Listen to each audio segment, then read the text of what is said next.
حبيبي معلش عشان ما تبص. لا انا عايزه هات بقى يا عم. ولد انت بتعمل ايه؟ انزل من على رجل عمك.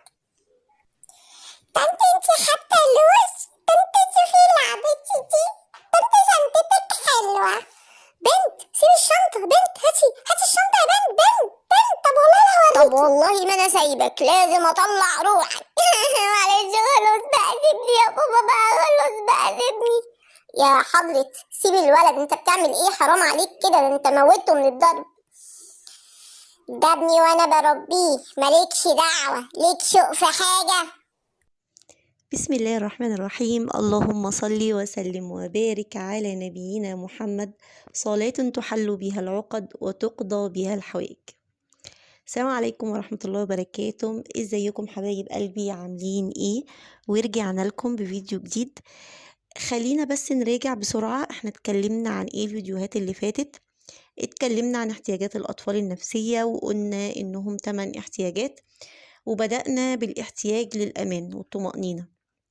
هسيب لكم لينك الفيديوهات اللي فاتت في التعليقات تحت الفيديو.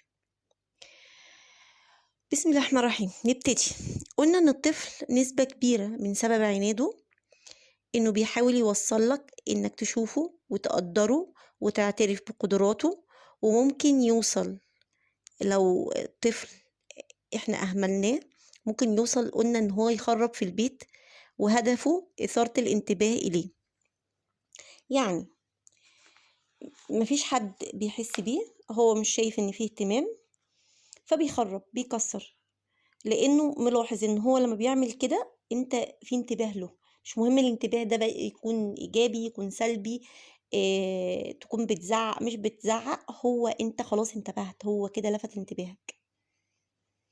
ممكن يكون طفل شايف ان هو لما ما بياكلش بيبقى فيه مجهود من الام وتقعد تتحايل عليه وتقعد قلقانه، ده بيخليه يجذب الانتباه له عن طريق ان هو مش عايز ياكل، بيقلل ان هو ياكل، بيبدأ بقى يسيب الأكل، وبتبدأ سلسلة إن الولد معذبنا في الأكل وإن البنت ما بتاكل بالعافية. طفل تاني ممكن ممكن يصرخ يعيط، وهو عايز يقول لهم اعتبروني كيان موجود، اهتموا بيا. دي الرسالة اللي بيوصلها باللي هو بيعمله. بيعمل ايه تاني؟ ممكن طفل تاني بيزعج الضيوف في البيت، حد جايلك ضيوف ودايما اسمع ان ده بيكسفنا قدام الضيوف، ده ما كانش بيعمل كده، ده بس بيستنى لما حد يجي علشان يقعد يعمل الحركات الغريبة اللي بيعملها وبيجذب الانتباه ليه. او في اماكن عامة، رحت جنينة رحت كافيه، بيفضل يعمل دوشة ويفضل يلفت الانتباه بأي صورة. المهم ان هو يفضل محط اهتمام الأب والأم. ممكن كمان تلاقي ابنك بيعمل ايه، بيتخيل حاجات، اللي هو اسمه الكذب الخيالي، انه حقق حاجات كتير ويجي بقى يحكي لك انا عملت كذا وعملت كذا عشان يحس انه متقدر.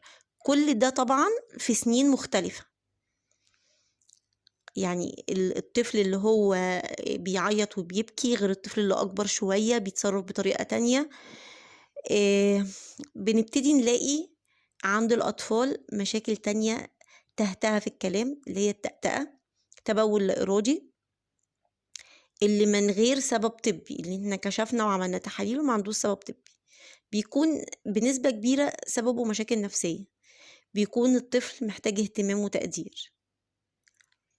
طيب هنحل المشاكل دي ازاي؟ ان احنا نعاقب، نوبخ، نضرب، ولا نتجاهل؟ لا طبعا، المشاكل كده هتكبر هتتطور وتستفحل. طب نعمل ايه؟ نخلي الطفل محور الكون، هو اللي بيدور حواليه الدنيا كلها في البيت؟ برضو طبعا لأ، لان ده هيطلع الطفل أناني. يبقى الحل يا جماعة في التوسط، في الاعتدال.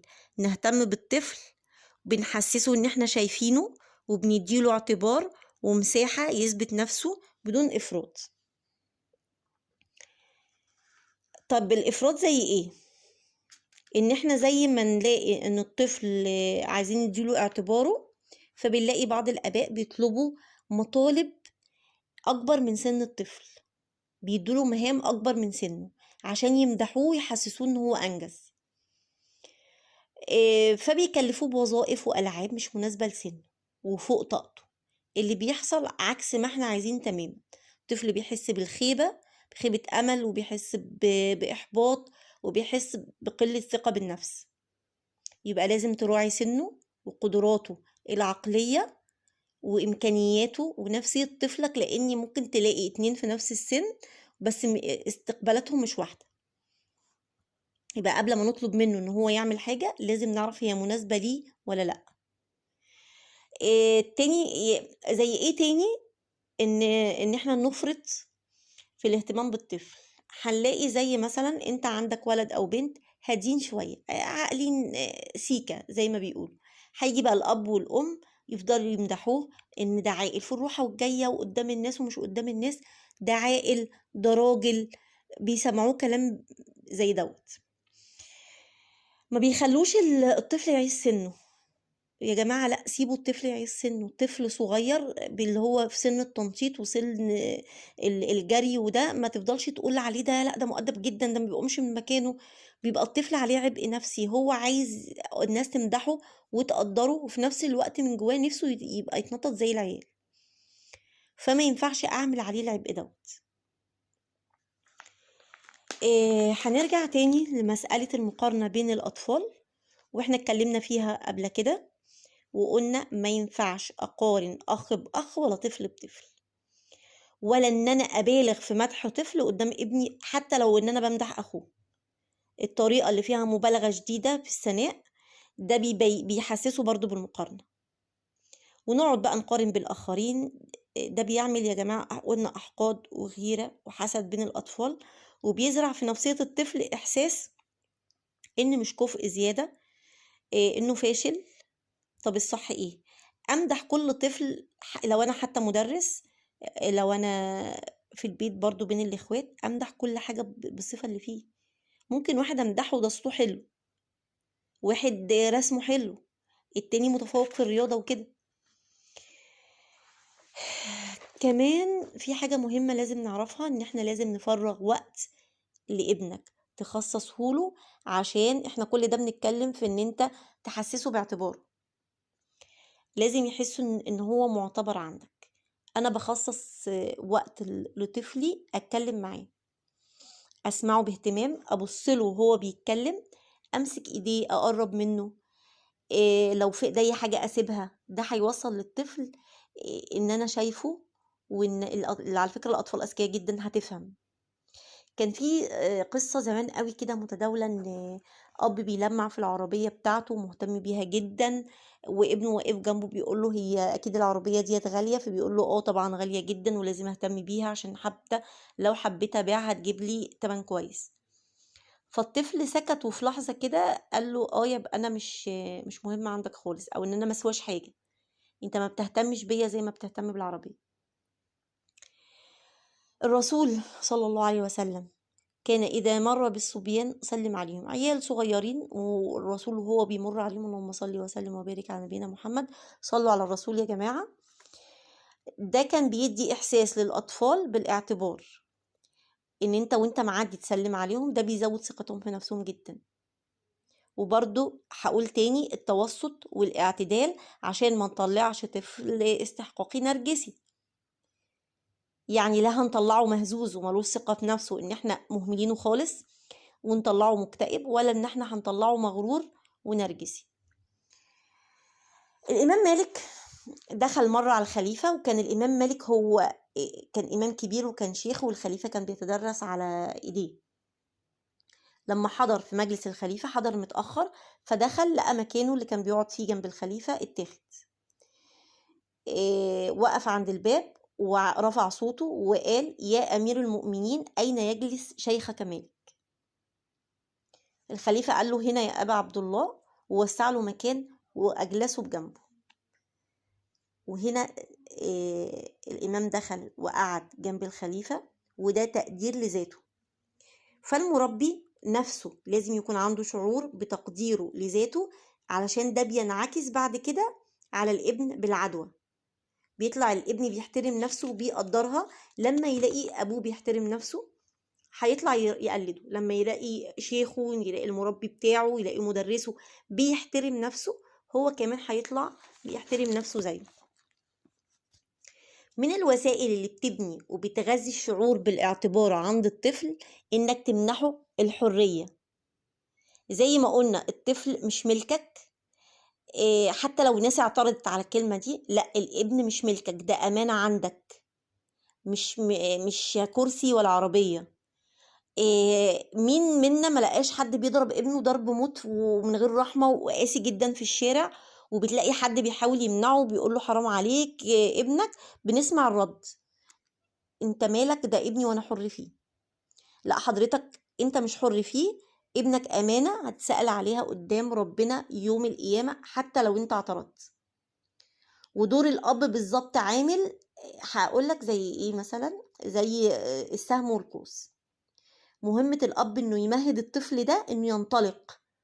القوس بيبقى ثابت والسهم هو اللي بينطلق للمستقبل. كل مهمتي ان انا هوجهه هينطلق في انه اتجاه، انا بوجه وبربي. ودي سنة الحياة، وده التطور الطبيعي لكل الكائنات. احنا مش عايزين نسخ مكررة منا، مش عايزين توابع منا، مش عايزين أطفال مشوهة. الطفل المبدع هو الطفل الحر. ومش معنى، عشان محدش يفهم كلامي غلط، مش معنى الحرية ان احنا نتركه ونترك له الحبل على الغارب. لا، احنا قلنا ان برضو من احتياجات الطفل النفسية احتياجه للسلطة الضابطة. ده احتياج، مش ان انا بسأله انت عايز وان انت حابب ولا لا. لا، ده هو طفلك محتاج كده فعلا. ده بيحسسه على فكرة برضو بالأمان، إن يبقى فيه سلطة ضابطة له، وهيجي وقتها هنتكلم عنها بعدين. سلطة بتحكمه وبتوجهه. طب يعني إيه حر؟ معنى الحرية هنا إن إحنا ما نتصرفش مكانه في الحاجات اللي المفروض هو يعملها. يعني إيه؟ هدي مثال. يعني ابني ماشي معايا واحدة صاحبتي مقابلاها، حد قريبي مقابله، فبيقول له اسمك إيه يا حبيبي؟ فانا ما اجيش ارد واقول له ده اسمه كذا كذا. طب ما تسيبه يتكلم، سيبه يرد، اديله حريته. ما تقومش بالاعمال بدل منه بحجه ان انت عايز تريحه، او ان هو مش كفء كفايه ان هو يعملها. لان ده بيوصل له لا، انا بعمل كده عشان انت مش هتعرف تعمل كده. لما هو يقدر ياكل وعلمناه ازاي ياكل، خلاص بقى سيبه. هيوسخ نفسه مره، هيوسخ الارض مره، بعد كده هيتعلم هياكل لوحده. برضه في اللبس نفس الحكايه، انا معلمه ازاي يلبس، اسيبه يعمل كده. ما تعملش حاجة نيابة عنه، سيبه يعمل الحاجة. برضو سيبه يعبر ويتصرف في الحاجات الخاصة بيه بحرية ضمن الرقابة والرعاية. واديله اختيارات. انا موافقة على ستايل لبس معين، فكذا في كذا حاجة، اديله اختيار، اختار ده او ده او ده او ده، طالما ان اللبس ما فيهوش حاجة اساءة ولا في اي حاجة، وانا كأب انا موافق عليه كله. سيبه بقى يختار. مش لازم لا اصل الاحمر على الاخضر ده كذا ما ينفعش، لا، طالما خلاص انت موافق على كله سيبه يختار. سيبه يختار اكله. سيبه يحس بالمسؤولية شوية. ده هينمي عنده احساسه بالاعتبار الذاتي اللي هو محتاجه. احيانا الطفل بيبقى له رأي في موضوع معين واحنا قاعدين بنتكلم، وهو اتدخل وقال رأيه. لا سفه منه، حتى لو رأيه ده فيه ضرر على فكرة. اسمعه واسمعه باهتمام واحترمه واناقشه، واشوف هو بيقول كده ليه، اسمع رأيه في الموضوع كله، هو قال كده ليه، وحاوره. لا هسفه منه ولا هستهزأ بيه، علشان ما يوصلوش يعني اجنبه يا جماعه مشاكل اللي هو مشاعر الاحباط والخيبه، ان انا اسفه منه. ولحد كده برضو انا مش حابه ان الفيديو يطول عن كده. استودعكم الله الذي لا تضيع ودائعه. هفكركم تاني، ولادنا امانه، والتربيه مش بالفطره ولا احنا اتربينا كده فنطلع نربي كده. يا امه اقروا في التربيه، اسمعوا تربيه، اهتموا بالموضوع شويه، لان ولادنا يستاهلوا، ولاننا هنقف نتسائل عنهم يوم القيامه ما بين ايدين ربنا، ادينا الامانه دي ولا لا. السلام عليكم ورحمه الله وبركاته. وبرضو لو وصلتوا لهنا ما تبخلوش عليا بالاشتراك في القناه، وفعلوا الجرس بلايك حلو منكم، واكتبوا لي في الكومنتات اي سؤال يخطر على بالكم، واحنا هنرد عليهم سوا. السلام عليكم ورحمة الله وبركاته.